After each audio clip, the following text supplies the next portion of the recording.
Sorry, everybody. I was watching the time and then I got slightly distracted. We are live. It is good to see you all. Sarah, we are coming into a part two of part one. And we want everybody to know Jeanette is safe and you need to watch tonight's show at 7 p.m. Eastern time or Central time. 7 p.m. Central, 8 p.m. Eastern. We'll be live on the channel again to give a quick update on the aftermath of Milton. So it'll be a short overview, but yes, the creative spirit, Jeanette, our producer, she lives in Florida and she is well and safe. She lost power for a while overnight, but got that back today. So all is good in the hood with that. But there are many people that are not in that same boat. There are still like 3 million people without power and a lot of other damage. So, but follow later and watch us, and you'll get more of an update on that. Awesome. Thank you, Sarah, for doing that. I know that it's really good to kind of keep up with what's going on. All right, with that being said, last week we covered cost of materials and supplies and time and labor costs. Now, one of the things that we really want to focus on with this show is helping small businesses be able to thrive. And when you're a creator and you have physical products, that pricing is a very difficult thing to kind of figure out. So I will let yeah, so go ahead and Sarah, give us a quick recap of cost of material and supplies. Quick recap of cost of material and supplies. Okay, I didn't. That was okay. So I love that you throw things out at me. I wasn't aware that I was giving a recap, but I love it. So we one of the things that we talked about, but cost of materials and supplies are the things that are tangibly needed for the things that you're creating.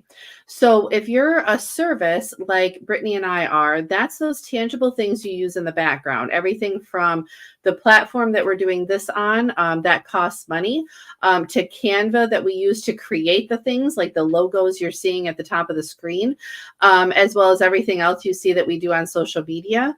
But then it also covers those things that are for widget-based companies that actually produce something tangible to give to people. And so if you are, we always use crocheting as our example because it's just an easy one, because you know that you need crochet hooks, you know that you need yarn, all of those things that go into it. But we also talked about time. And time is a supply that people don't really think about. And that kind of leads us into today's topic of market research and pricing yourself appropriately. And you'd be like, why does my time have anything to do with market research? Well, because if you're saying that it takes you 17 hours to make your widget and it's going to cost them $500 to buy it because of that, but somebody else is doing it in 4.5 hours and charging $15. I'm making numbers up here. You get my point? You're pricing yourself out because someone else is willing to do it cheaper, better, stronger, whatever the wording is. So we're going to talk a little bit about market research, and I'm gonna throw something back at Brittany here, because again, we are service people, and Brittany is an accountability coach. And I am an HR fixer.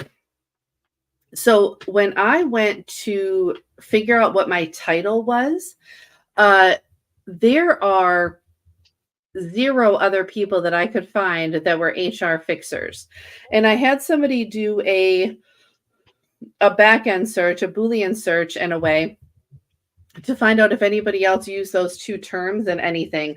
And there's only like 15 people on the internet that have ever used those terms to describe themselves together, which is great, which means that either nobody's going to find me because they don't think about that title, or I have a unique title, whichever way you want to look at it. But I'm going to throw it at Brittany now. How many accountability coaches have you met?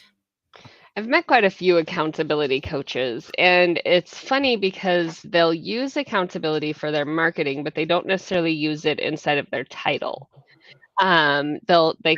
themselves coach it like business coach, personal coach, but then they specify that they work inside of the accountability of things. And so it's a really interesting space to be in because for the longest time I was an accountability partner because I wouldn't take on my full title. And that's a huge Sure. thing to understand too, is sometimes you underrepresent yourself and sometimes you overrepresent yourself, and you really wanna find that sweet spot. Yeah, and again, we use ourselves as examples first, and I know that the majority of the people watching us, especially on the Creative Spirit channel, maybe not so much on my YouTube and Brittany's socials, but on the Creative Spirit channel, it's a lot of crafters and creative spirits that are building their businesses, and so a title doesn't necessarily matter, but what you create does. So if you do market research and you're like, wow, there's, 1,012 people making blankets, and I'm really good at making blankets, but there's 1,012 people doing it. Maybe, just maybe, I should start making crocheted mice, cute little mouses, right? That are super cute that people will have in their houses because we don't want real mice in our house, but we want cute mice. And you could find a niche in that kind of concept by thinking outside the box, by researching other crocheters in the world of social media, Etsy, all those places, and start thinking, what can I create that would allow people to find me because it's cute, quirky, new, special. And then once you bring them in, you sell them a blanket too. Look at that. So Brittany, what do you think about that? Yes, I think that that is definitely something that when you're doing that market research and it goes into you could be the knitted mouse. That market Mhm. research of how we found what our titles are is what you wanna find is your .com.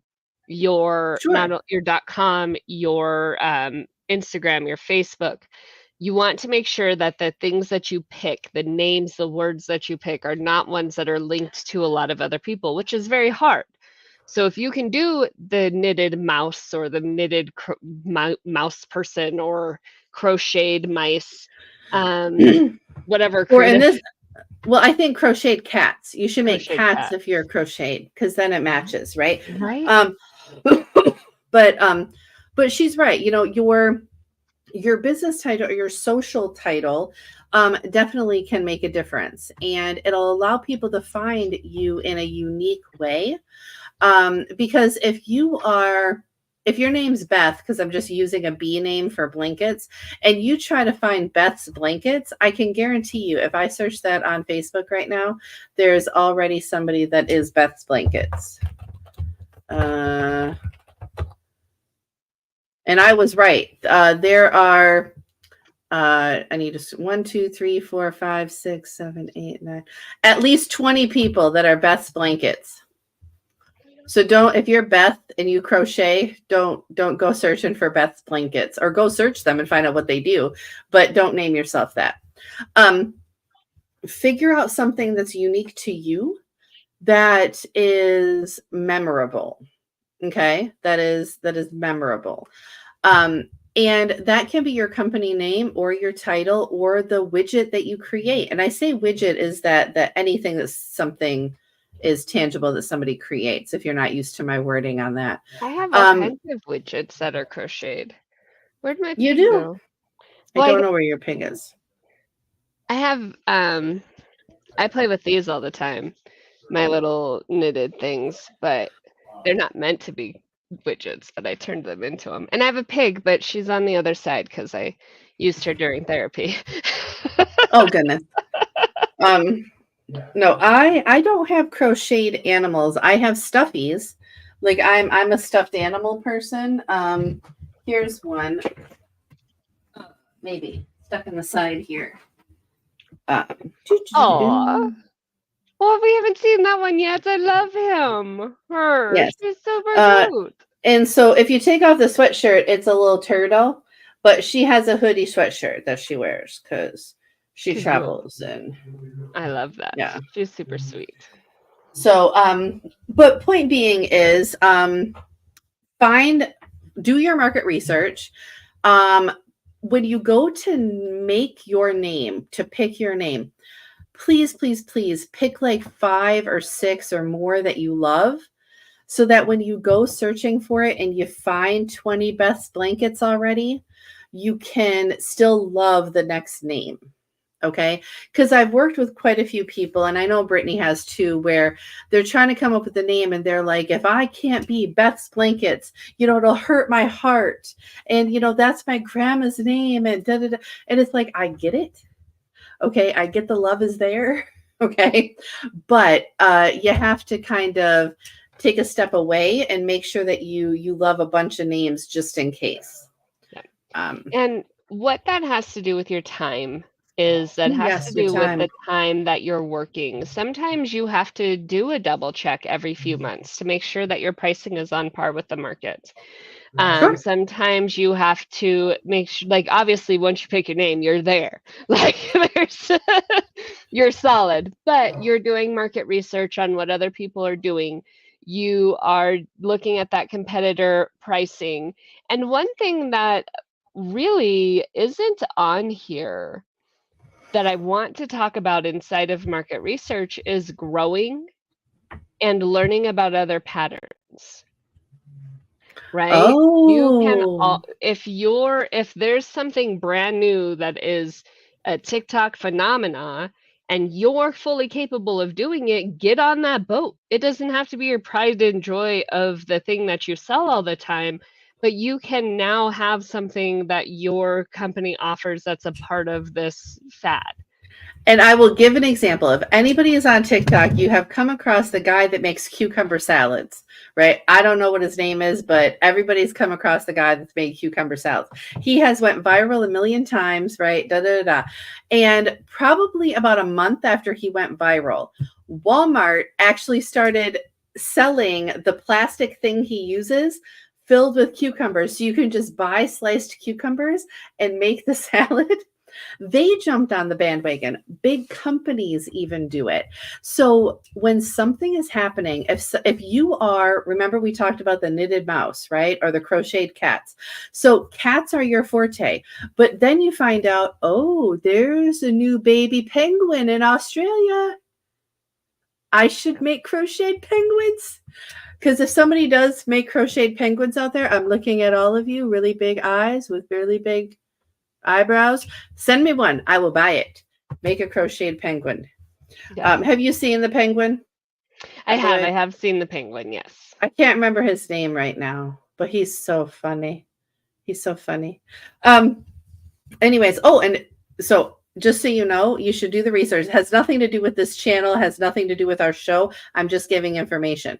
So I watched this video on this penguin. So this penguin, both of his parents passed away.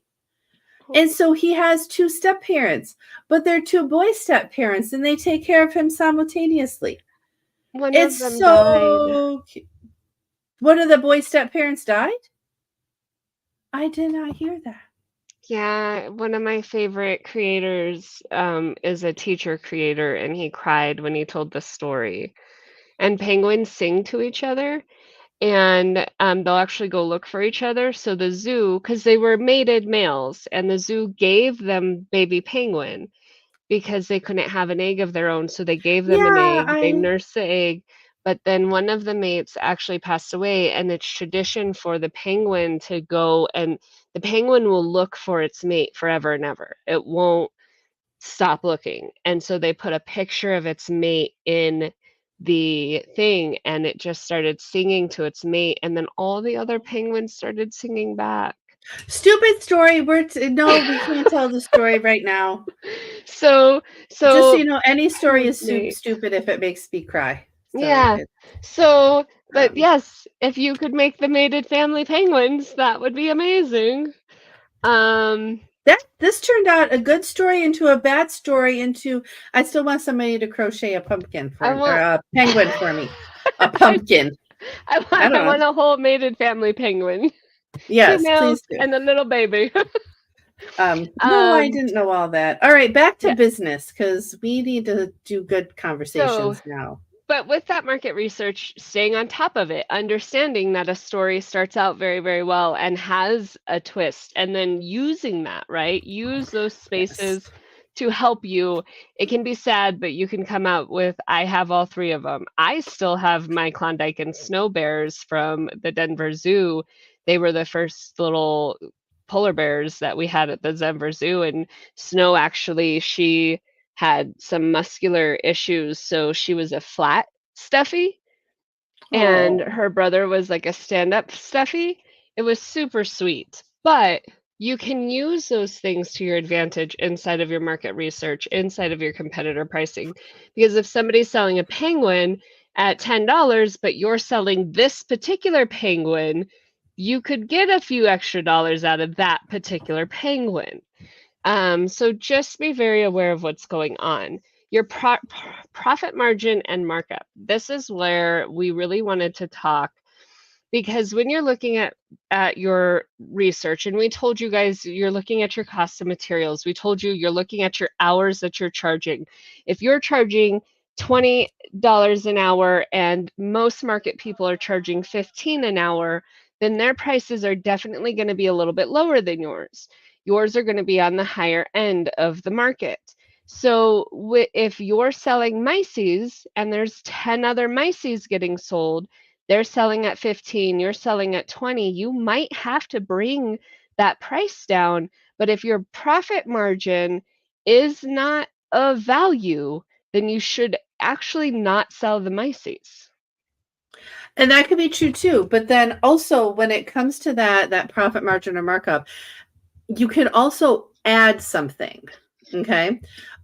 So we're talking a lot about animals in this show, but I follow these people on socials where they hand make some different characters and they have little clothes for them and everything. But part of what they do and why they can charge as much as they do is because they put it all into the box in a specific pre-wrapped way with, a little bit of extra, and there's a story about each character, and you get my point. So if you add those little bit of extras, people are willing to pay a little bit extra because when you give them to kids, kids want to hear the stories. This is back with like American Girl dolls and Barbie, right? There's always a storyline to them, and kids really like that.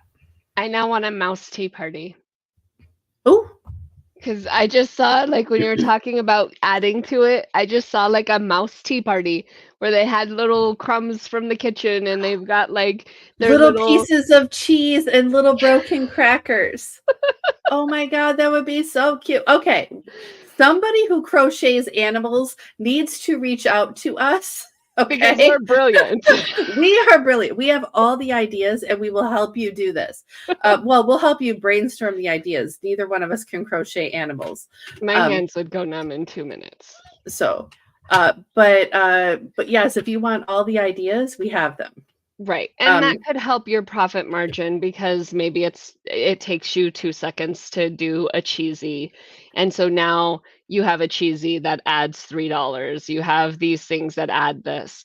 And so that is a huge thing to remember. You can definitely look at that. What can I do to set me aside from the market to right. put my product above what everybody else is doing and save that profit margin for myself?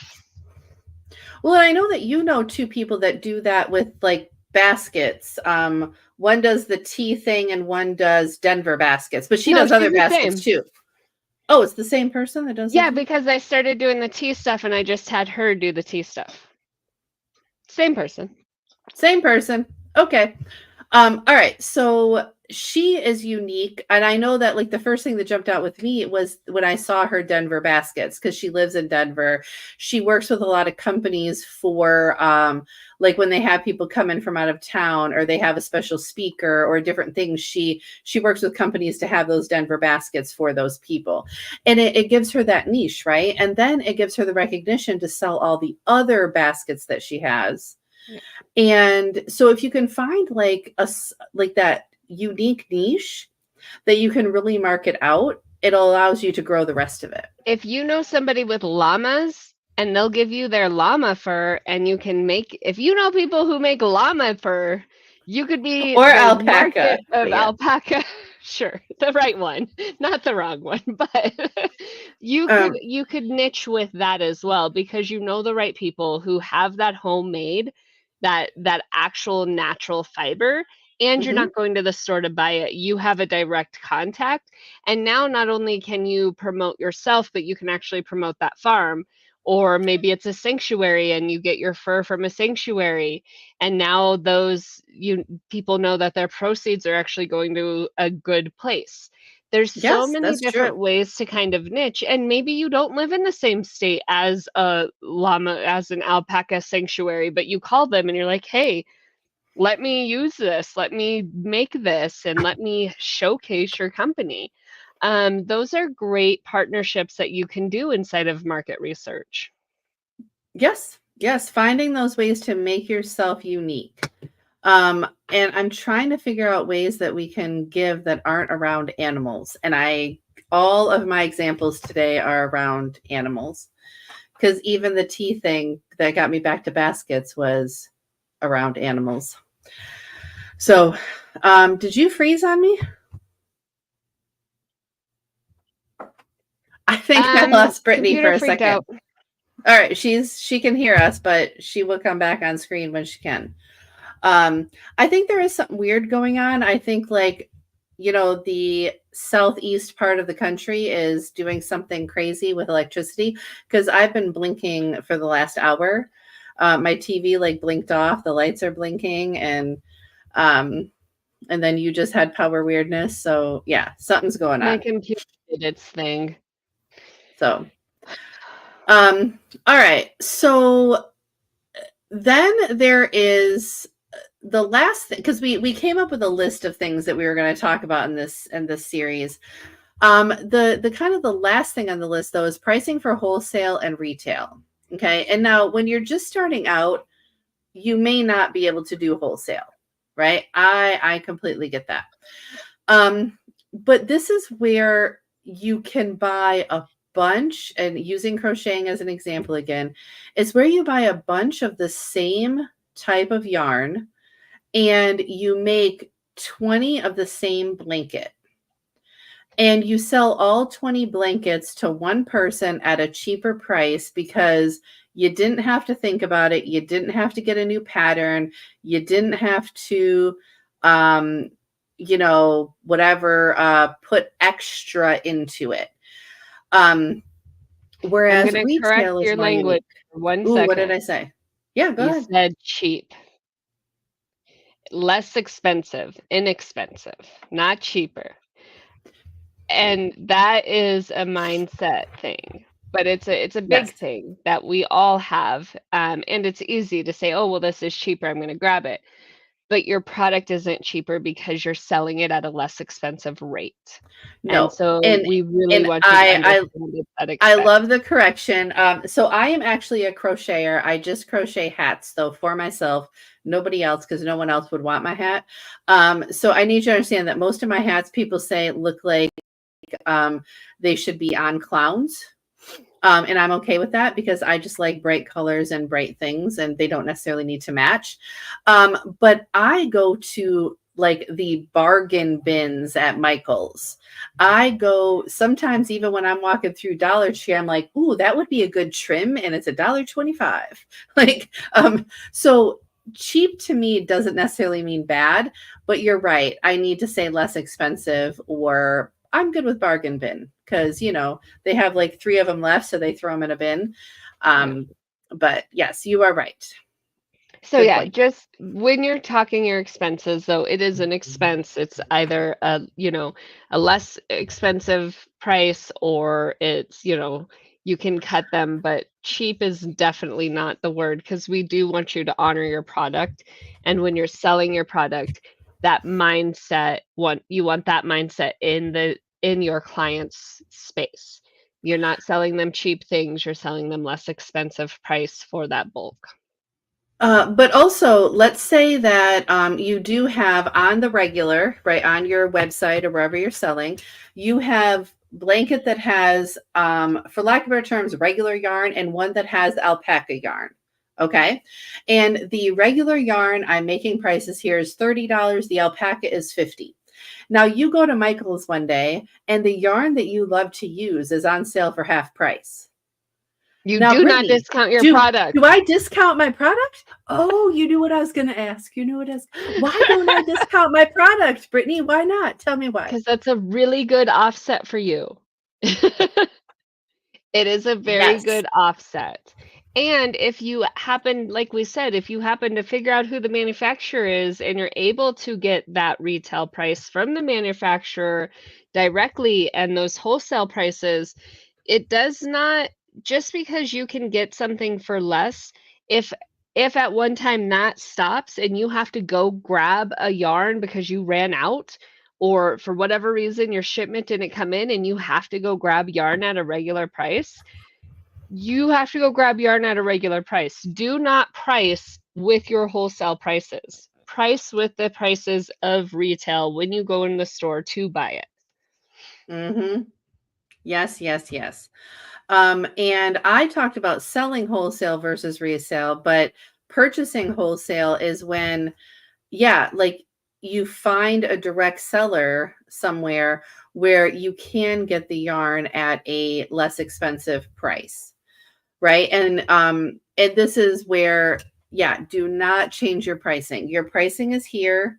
And if you got a discount on your yarn or whatever you're using for your widget, count that as a great thing because you want to know what's going to happen someday because it's going to be Christmas at some point and everything goes up at Christmas and you're not going to be able to find the yarn somebody wanted you to use and you're going to have to spend double what you normally do and it'll offset some of that for other times of the year.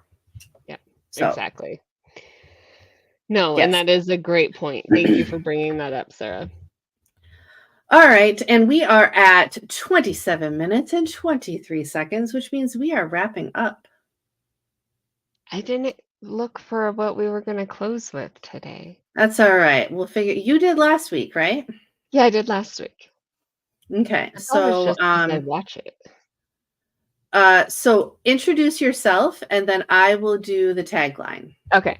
I am Brittany. I'm an accountability business coach, and I'm one of the founder fives of the Creative Spirit. I really, I'm here to help everybody grow their business and be where they need to be. If you want to be live like Sarah and I, reach out to us so we can help you.